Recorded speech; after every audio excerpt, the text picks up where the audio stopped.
Irmãos, pensando no Natal, Deus tocou meu coração de falar hoje sobre os magos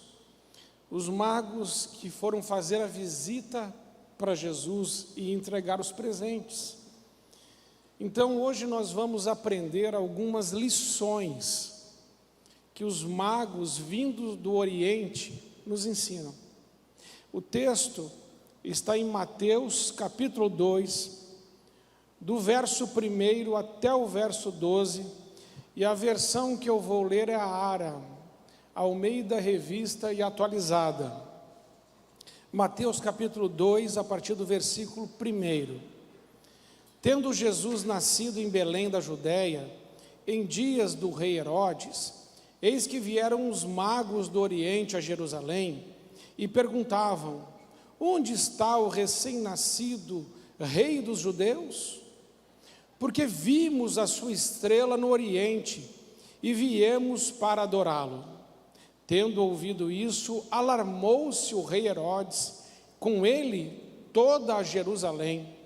Então, convocando todos os principais sacerdotes e escribas do povo, indagava deles onde o Cristo deveria nascer. Em Belém da Judéia, responderam eles, porque assim está escrito por intermédio do profeta: e tu, Belém, terra de Judá, não és de modo algum a menor entre as principais de Judá, porque de ti sairá o guia que há de apacentar a meu povo Israel.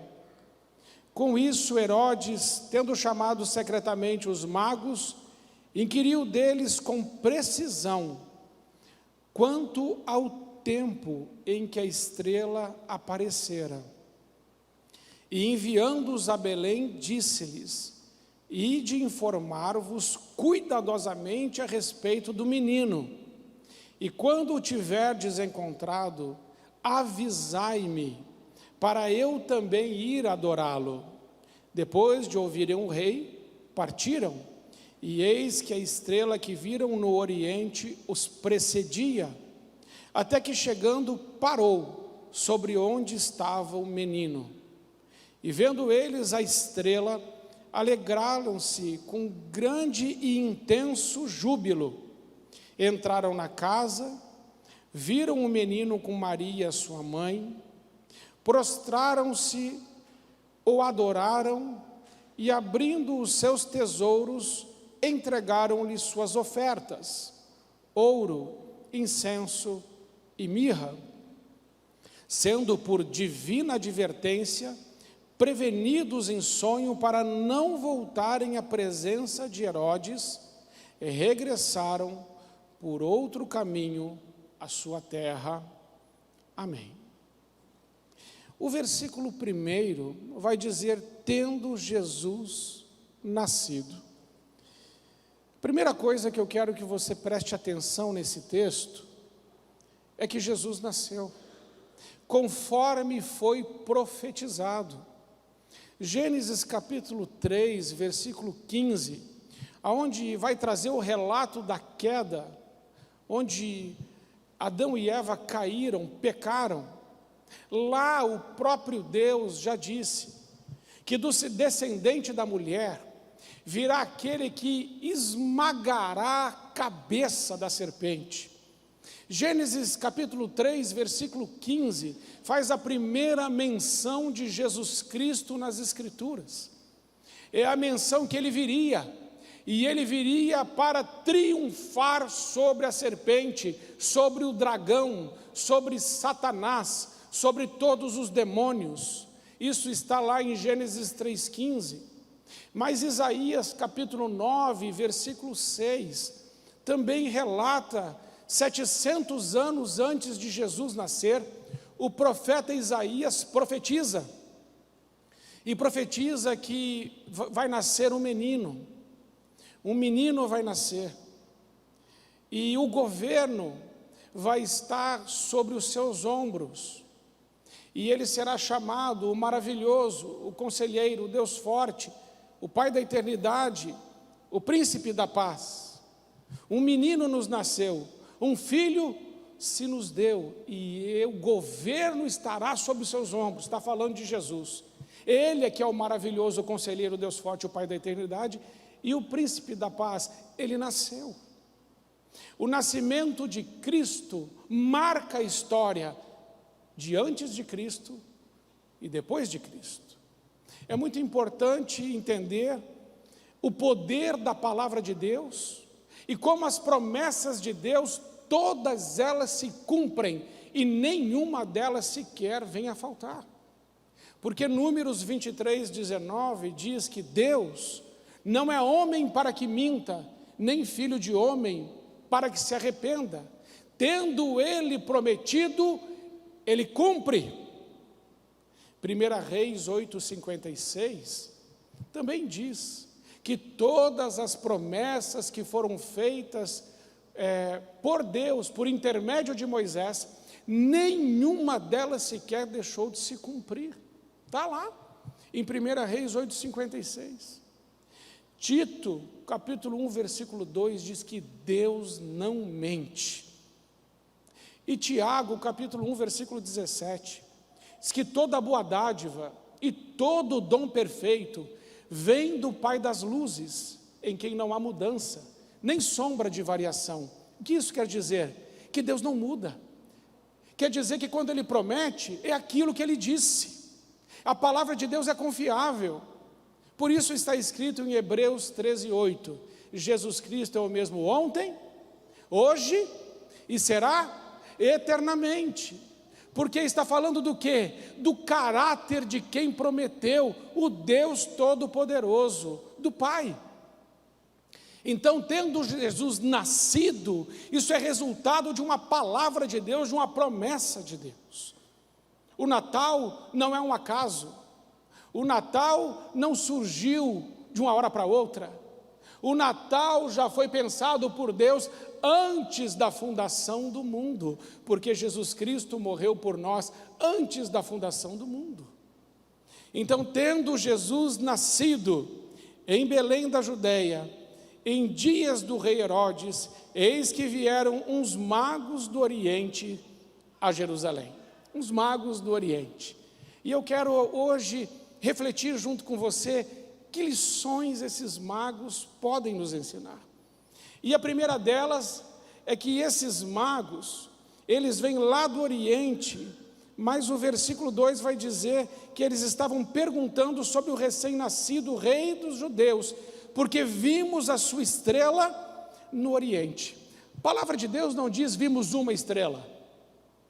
A palavra de Deus diz que aqueles magos viram a sua estrela. Que estrela é essa? Números 24, versículo 17, vai dizer que de Jacó vai proceder uma estrela. É uma promessa de Deus que de Jacó vai vir Jesus, que de Jacó vai vir a estrela, aponta para Cristo. Esses magos conheciam as promessas de Deus, e eles não tinham uma revelação específica, como é essa, especial que nós temos da palavra, mas eles ouviram falar das promessas de Deus, porque os magos do Oriente, eles não acreditam em astrologia, eles não estão seguindo astrologia, mapa astral, horóscopo, para chegar em Jesus. Eles têm acesso a uma promessa que foi feita. O rei tem uma estrela, o rei, a cidade do rei é Jerusalém. Então os magos vindo do Oriente, que Oriente? Mesopotâmia, Pérsia, é de lá que eles vieram. A distância da viagem é mais de 1000 quilômetros. Quando eles avistaram a estrela, eles iniciaram possivelmente o percurso da saída do Oriente para chegar até Jerusalém, a cidade do rei, para se informar aonde o rei vai nascer. Quanto tempo durou essa viagem? 2 anos. 2 anos.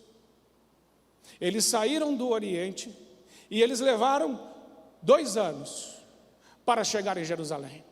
Não sabemos se a pé, não sabemos se foi a camelo, não sabemos como eles vieram. Sabemos que levou 2 anos, desde que a estrela apareceu, até eles chegarem. Porque quando nós continuamos a ler o texto de Mateus capítulo 2, nós vamos ver que Herodes, ele diz lá no versículo 7, com isso Herodes, tendo chamado secretamente os magos, inquiriu deles com precisão quanto ao tempo em que a estrela aparecera. E como os magos vêm e perguntam sobre o rei dos judeus, e Herodes não sabe, mas quer saber para matar Jesus, os magos são orientados num sonho por Deus, para que não voltem para Herodes. E eles, fazendo outro caminho, irritam a Herodes, que queria matar Jesus, e Herodes então vai promover um infanticídio de todas as crianças de Jerusalém de 2 anos para baixo, porque foi esse o tempo que foi passado para ele pelos magos. Então, quando se monta um presépio, não se coloca nele os magos, porque os magos não estavam quando Cristo nasceu. Os magos não foram à manjedoura, os magos, diz o texto, foram à casa, porque eles chegaram quando Jesus já tinha 2 anos. E é por isso que Herodes manda matar todas as crianças de 2 anos para baixo. Mas uma lição isso é para dar um contexto, mas a lição que eu aprendo é sair do Oriente para vir adorar o rei dos judeus em Jerusalém, um bate e volta, porque eles chegam, entregam os presentes e voltam, ida e volta, 4 anos. Se eles levaram o mesmo tanto para voltar, 4 anos. A primeira lição que eu aprendo é que não existe distância para um coração que está sedento de Deus. Não existe barreiras e não existe impedimentos para uma pessoa que quer se encontrar com Jesus. Eles passaram 2 anos até chegar em Jerusalém. Mas muitos crentes, quando olham para fora da janela e o tempo está nublado, falam assim: hoje eu não vou no culto. A pé eu não vou. O sol está muito forte, eu não vou. E não é capaz de fazer uma distância pequena, por causa do conforto, do comodismo, por causa das conveniências e do entretenimento. Muitos cristãos não saem mais de casa para vir na igreja. Mas esses magos deixaram os seus lares e o conforto da sua casa, e por 2 anos até chegar em Jerusalém. Essa distância não impediu eles de buscarem a presença de Jesus. Não permita que nenhuma distância separe você de Cristo. Não permita que desculpas tomem lugar no seu coração para você não buscar o Senhor. Eles fizeram toda essa distância para saber do Cristo, aonde Ele deveria nascer. Eles enfrentaram essa distância. Aproveito, irmãos, falando sobre distância, para dizer aos irmãos: precisamos encurtar a distância que existe entre muitos casais, muitos pais e muitos filhos. Existem pais que não estão mais fazendo o caminho para o coração dos filhos. E existem filhos que não estão fazendo mais o caminho para buscar o coração dos pais. Existem cônjuges que não estão fazendo mais o caminho para o coração do outro. E o casamento está esfriando, e os relacionamentos estão esfriando, porque as distâncias estão ficando longas, e ninguém mais quer percorrer o caminho que vale a pena ser percorrido.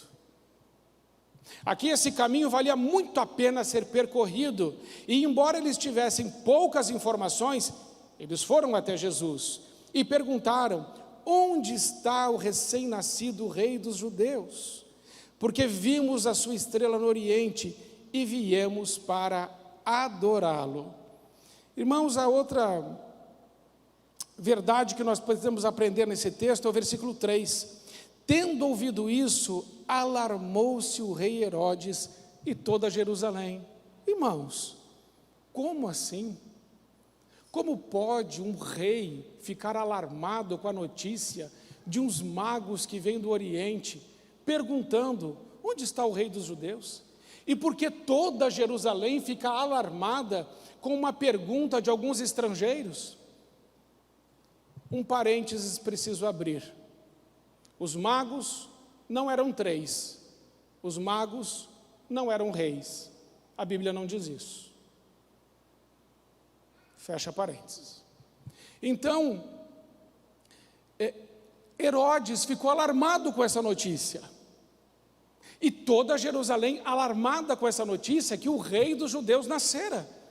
Mas como alguns estrangeiros chegando na cidade pode alarmar um rei e toda a cidade com uma simples pergunta: onde está o rei dos judeus, o recém-nascido? É porque nós precisamos entender, irmãos, quem é Herodes. A Bíblia fala de 4 Herodes. Herodes o Grande, este.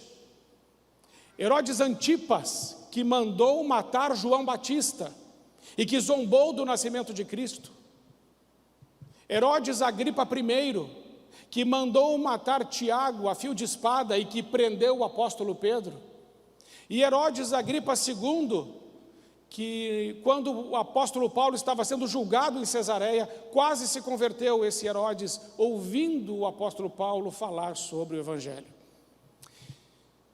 Este Herodes é Herodes o Grande. Este homem é um homem muito mau. Este homem é um homem muito perverso. Ele assume o governo no ano 37 a.C. Nesse ano, o Senado romano o coloca como rei. E ele imediatamente manda matar 45 membros da aristocracia, temendo que esses membros da aristocracia fossem conspirar contra ele. Ele manda matar os 45. Como se não bastasse, ele manda matar 300 oficiais da corte, que ele entendia que poderiam ser ameaça para ele. Logo que assume, Herodes o Grande assume, ele manda matar 345 pessoas. Depois disso, ele casa-se 9 vezes, e ele tem uma esposa predileta, e a esposa predileta dele se chama Mariana. É a predileta. Ela vem da nobreza. E Herodes, temendo que a família de Mariana conspirasse contra ele traça um plano e começa a matar todos os familiares da sua esposa, um por um. Todos os familiares de Mariana, que são da nobreza, Herodes o Grande mata. Como se não bastasse isso, a sogra dele, que se chama Alexandra, faz um pedido para Herodes. Ele diz: Herodes, coloca o teu sobrinho, meu filho, o Aristóbulo, como sumo sacerdote em Jerusalém. E essa informação já revela que a religião está corrompida e que o título de sumo sacerdote era vendido a preço de ouro. E Alexandra pede para Herodes: coloca o Aristóbulo, o teu sobrinho, como sumo sacerdote. E ele concorda, ele coloca. Só que esse sobrinho, o Aristóbulo, começa a ganhar visibilidade e o povo começa a gostar dele. Herodes, com ciúme, manda matar o Aristóbulo. Você está entendendo quem é Herodes o Grande? Alexandra, vendo que o seu genro não é flor que se cheire, foge para o Egito. Vai se esconder nas barras da saia de Cleópatra. Não adiantou nada. Herodes o Grande mandou seus espiões atrás de Alexandra, a sua sogra, e ela foi morta no Egito. Diante desses fatos, o imperador César Augusto, que era o imperador na época, manda chamar o Herodes, por causa da sua crueldade. Antes de fazer a viagem, temendo que sua esposa Mariana pudesse conspirar contra ele, manda matar também a Mariana. Então faz a viagem. Quando ele retorna da sua conversa com César Augusto, o imperador, ele toma uma decisão de mandar os seus 2 filhos para estudar em Roma. Um se chamava Alexandre e o outro se chamava Aristóbulo também. E ele envia esses 2 filhos. Então a irmã de Herodes o Grande, chamada Salomé, diz para ele: esses teus 2 filhos que você mandou para Roma, Eles vão voltar mais capacitados do que você. Herodes, temendo que os filhos tomassem o lugar dele, manda matar também os seus 2 filhos. Esse é Herodes o Grande.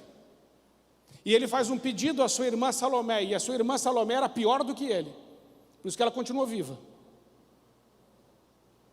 E ele fez um pedido à sua irmã Salomé: quando eu morrer, manda matar um membro querido da aristocracia, para que haja choro no dia da minha morte.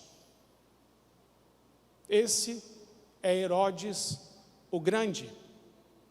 Esse Herodes é que chama os magos e diz assim para eles. É por isso, irmãos, que se alarmou Herodes. Você está entendendo agora porque que ele se alarmou? E toda a cidade de Jerusalém se alarmou? Como diz ali o versículo 3, tendo ouvido isso, alarmou-se o rei Herodes e com ele toda Jerusalém, porque toda Jerusalém sabia que Herodes ia querer matar esse menino de qualquer jeito, porque qualquer pessoa que ameaçasse o seu poder, poderia se considerar morto, ele e toda a sua família. É por isso que se alarmou o rei Herodes e toda Jerusalém. Então ele convocou os principais sacerdotes e escribas do povo, indagando aonde Cristo deveria nascer. Veja o detalhe do texto. O texto diz que ele convocou quem? Todos os principais sacerdotes e escribas. Ele convocou todos, ele queria saber exatamente o que está acontecendo. Ele quer os detalhes. Ele está sendo muito astuto. E ele vai ser agora muito sagaz, quando ele vai falar ali no versículo 7, com isso o rei Herodes, tendo chamado secretamente os magos, inquiriu deles com precisão quanto ao tempo em que a estrela aparecesse. Ele queria saber exatamente a idade do menino. Versículo 8, enviando-os a Belém, disse-lhes, ide-vos informar cuidadosamente a respeito do menino, e quando tiveres encontrado, avisai-me, para que eu também vá adorá-lo. Olha que hipócrita, que mentiroso, manipulador e enganador é Herodes. Ele não queria adorar o menino, ele queria fazer com o menino, com Jesus, o que ele já fizera com toda a sua família, com a família de Mariana, com todos aqueles que rodeavam ele, e ele entendia, ele era um homem cismado. Se ele cismasse que alguém estava tentando tirar o poder dele, ele imediatamente mandava matar. E agora, ele quer matar Jesus a todo custo. Amados irmãos, outra lição que eu aprendo com esses magos, é que diante de tudo isso, obviamente que os magos ficaram sabendo das histórias, quando chegaram em Jerusalém querendo falar com Herodes, e buscando saber onde estava nascendo o rei dos judeus. Os magos do Oriente fizeram 2 anos de viagem, e aqui essa viagem podia ter sido abortada. Aqui, nesse ponto, eles podiam ter voltado para casa sem encontrar Jesus. Por causa do que, irmãos? Por causa do medo das ameaças, por causa do medo que envolve encontrar Cristo. Se eu me encontrar com Cristo, Herodes vai me matar. Se eu me associar a Cristo, eu posso ser morto. Se eu for até Cristo, não só eu, mas toda a minha família pode ser perseguida e morta, porque esse homem é louco. Mas os magos não retrocederam. Você acha que todo mundo hoje ama Jesus? Você sabia que o século XX foi o século com o maior número de martírios em toda a história do cristianismo? Que o número de mártires do século XX é maior que o número de mártires do século I até o século XIX? Só o século XX tem mais mártires que os outros 19 séculos? Sabia disso? Jesus é odiado. E muitas pessoas que associam o seu nome a Cristo morrem. Mas eu preciso dizer a você, os magos não retroagiram. Eles não foram até ali para voltar atrás. Eles não chegaram até esse ponto para voltar para casa. Eles vieram para encontrar a Cristo e para adorá-lo. E eles prosseguiram viagem, mesmo sabendo dessas coisas. Eu preciso dizer a você, a mim e a você, até onde nós estamos dispostos a ir por Cristo Jesus. O que estamos dispostos a enfrentar pelo nome de Jesus? Porque hoje também há ameaça contra nós, contra a nossa fé, contra os nossos princípios, contra os nossos valores, contra a doutrina da palavra de Deus. Há ameaças. E é muito importante dizer, irmãos, que Jerusalém estava somente a 10 quilômetros de Belém.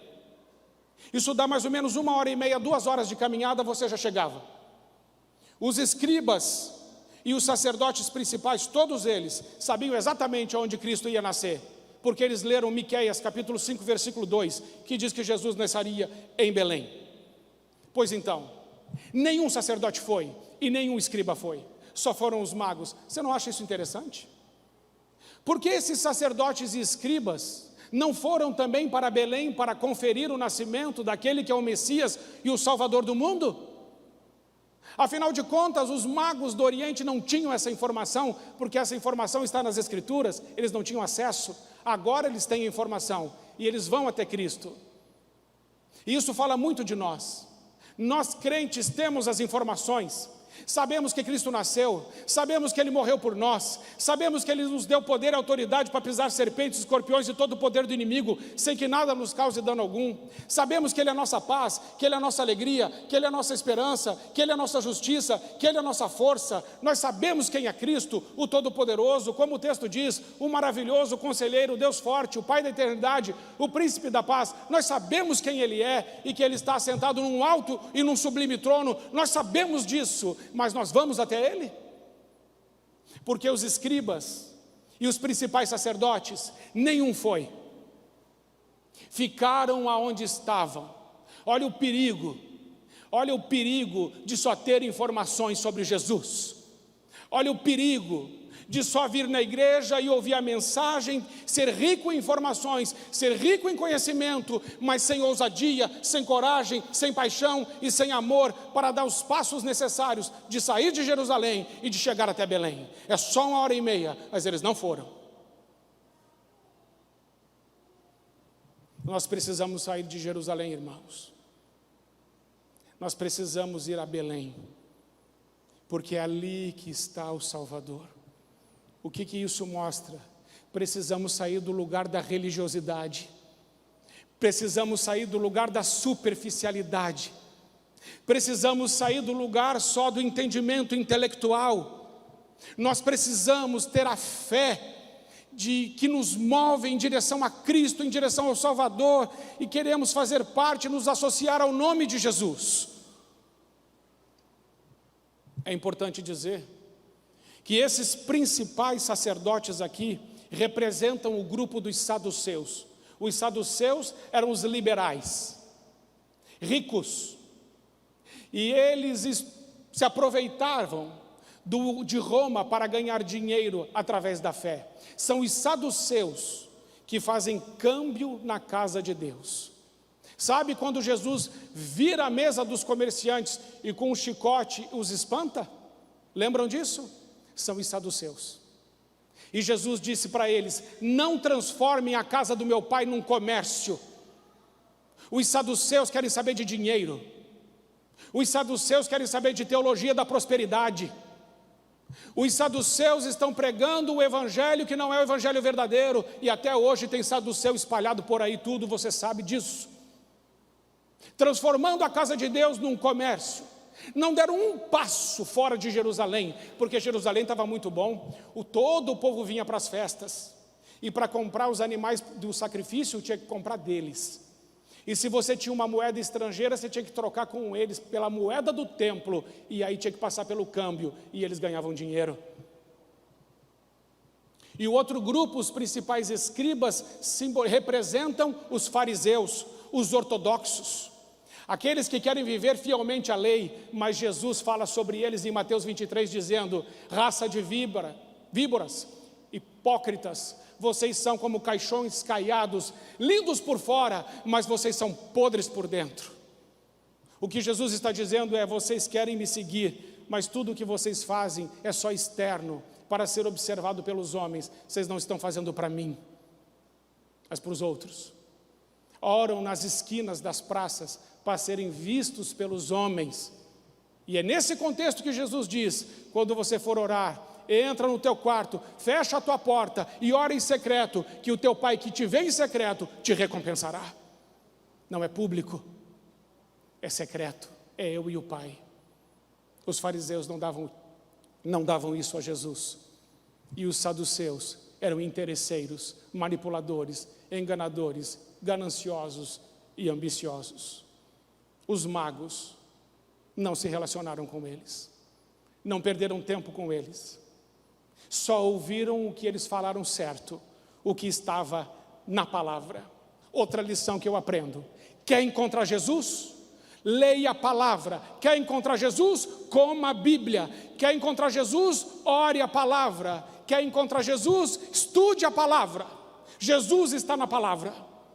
Jesus não está nessas profetadas. Jesus não está nessa teologia da prosperidade e do milagre. Jesus está na Bíblia. Ele é um homem é o Deus que se fez homem e que morreu por nós. E Ele cuida de nós integralmente e não só em algumas partes. Amém, irmãos? Jesus é encontrado na palavra e os magos ouvem que Ele está em Belém e vão para Belém. Outra coisa que me chama a atenção e eu aprendo com os magos é o versículo 11, que diz: entrando na casa, viram um menino com Maria sua mãe, prostrando-se, o adoraram, e abrindo os seus tesouros, entregaram-lhe suas ofertas, ouro, incenso e mirra. Sabe o que eu aprendo com isso? É que os presentes dos magos são presentes proféticos. O ouro é o presente do rei. O incenso é o presente para a divindade. A mirra é o presente para o embalsamento de um morto. Com isso os magos estão dizendo: nós viemos adorar o rei, que é divino e que vai morrer. Os magos estão dizendo: nós viemos adorar o Deus Todo-Poderoso, o rei. Ele é o Deus, Ele é divino, mas Ele vai morrer. Conforme João capítulo 1, versículo 29. Eis o Cordeiro de Deus, disse João, eis aquele que tira o pecado do mundo. Chamar Jesus de Cordeiro é a mesma coisa que dizer, Ele veio para morrer, porque todo o Cordeiro era levado à morte, ao sacrifício. Eles vieram e eles o adoraram.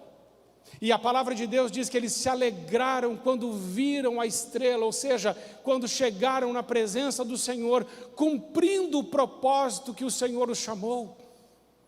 Que presentes você tem levado a Jesus? Esses presentes que os magos entregaram são presentes proféticos. Mas que presente eu e você temos entregado ao aniversariante que fez aniversário ontem? Jesus Cristo. O que temos levado a Ele? Precisamos levar a Ele, irmãos, nosso coração, nossa vida, nos entregarmos totalmente a Ele. Fazemos como os magos e dizer: Senhor, eu estou disposto a percorrer qualquer distância para te encontrar de verdade. Eu não quero um relacionamento como dos saduceus, como dos fariseus. Eu não quero um relacionamento externo ou interesseiro. Eu quero te encontrar de verdade, eu quero te adorar, eu quero tê-lo como pai, eu quero ter relacionamento, eu quero ter intimidade, eu quero ouvir a tua voz, eu quero ser canal da tua graça. Senhor, eu te amo. Deus espera isso de nós, esses presentes. Qual o melhor presente que um filho pode dar para um pai? É um carro? É uma casa? É uma viagem? Ou é abraçar esse pai e dizer assim: pai, eu te amo de todo o meu coração? Quantos pais gostariam de ouvir isso dos seus filhos? Jesus quer ouvir da sua boca: Senhor, eu te amo de todo o meu coração. E não há distância nesse mundo que me separe do Senhor. E não tem religiosidade, não tem saduceu, não tem fariseu, não tem Herodes, não tem ameaça, não tem nada que me separe do Senhor. Isso é tremendo, irmãos. É essa adoração que Deus quer. Não é da boca para fora, não é simplesmente um ritual, não é simplesmente uma liturgia. Jesus tem pavor de ritual e liturgia vazio. Ele quer o nosso coração, Ele quer ter nós por inteiro, de verdade, para valer. E por último, irmãos, a última lição que eu aprendo com os magos está no versículo 12. Sendo por divina advertência prevenidos. Perceba agora uma coisa bem importante. Até aqui, Deus não tinha falado com eles diretamente. Depois que se encontraram com Cristo, Deus agora está falando com eles. Interessante observar isso. Sendo por divina advertência prevenidos em sonho para não voltar à presença de Herodes, regressaram por outro caminho. É isso. Essa é uma lição preciosa. Quem se encontra com Cristo não anda mais no mesmo caminho. Quem anda com Cristo começa a andar num caminho diferente. Quem mentia não mente mais. Quem roubava não rouba mais. Quem furtava não furta mais. Quem adulterava não adultera mais. Quem tinha problema com lascívia não tem mais. Quem fumava não fuma mais. Quem bebia não bebe mais. Agora eu vivo num outro caminho, e o meu caminho é dentro de um propósito para glorificar, para exaltar, para erguer o nome do nosso Senhor Jesus Cristo. É um caminho de vida, é um caminho de graça, é um caminho de paz, é um caminho de esperança, é um caminho cheio de compaixão, de milagre, de transformação, de restituição, porque é um novo caminho, é um vivo caminho. Nós precisamos parar de andar nos velhos caminhos e caminhar num caminho novo, um caminho de vida, porque se eles voltassem pelo mesmo caminho, eles seriam mortos. Mas agora com Cristo, Ele cuida, preserva a vida e por divina advertência, desfaz um novo caminho. Quais os caminhos que você tem escolhido andar? Se eu seguir você no seu caminho, onde eu vou parar? No céu, pastor. Amém. Isso é uma bênção. Entrega o teu caminho ao Senhor, confia nele, e o mais, tudo Ele fará. Amém, irmãos? São essas as lições que a gente pode aprender com os magos do Oriente. E eles, irmãos, não tinham tanto conhecimento. O que tira a desculpa de alguns. Eu não conheço tanto assim a Bíblia para poder dar testemunho ou para estar comprometido. Não. Não é uma questão de conhecimento, mas de amor, de crer, de fé. Que Deus te abençoe na tua jornada de fé. E que os teus caminhos sejam os caminhos dele. E que você possa viver uma vida na contramão desse mundo, glorificando Jesus.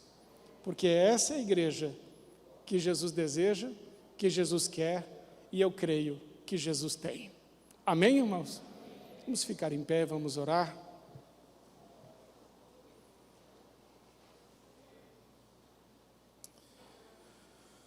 Pai querido, nós queremos dizer nessa noite, sim, Senhor. Nós queremos fazer tudo o que o Senhor nos mandar. Ensina-nos, Senhor, a percorrer distâncias. Ainda que elas sejam distâncias longas como essa, de 2 anos. Porque quando a distância é longa, mas é para te encontrar, vale a pena.